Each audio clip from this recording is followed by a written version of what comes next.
از چه چیزی هراس دارین؟ چری از زبان ما میترسین؟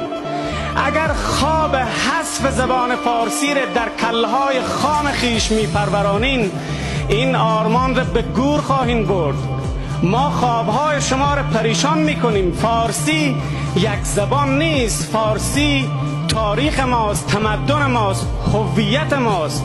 به گفته قهار آسی بزرگ، گل نیست، ماه نیست، دل ماست فارسی. یادم از سخن نویسنده کرد موسی هنتر میآید که گفت اگر زبان مادری من بنیانهای حکومت تو را به لرزه در می آورد، احتمالاً این بدان معناست که حکومت خیش را بر زبان من، بر خاک من بنیان کرده ای. فارسی زبان دوم اسلامه، زبان سلمان فارسی و امام اعظم ابو حنیفه، زبان امام بخاری، امام مسلم و باقی مؤلفان صحاح سته، زبان ابو علی سینای بلخی، زبان خواجه عبدالله انصاری و امام فخرالدین رازی.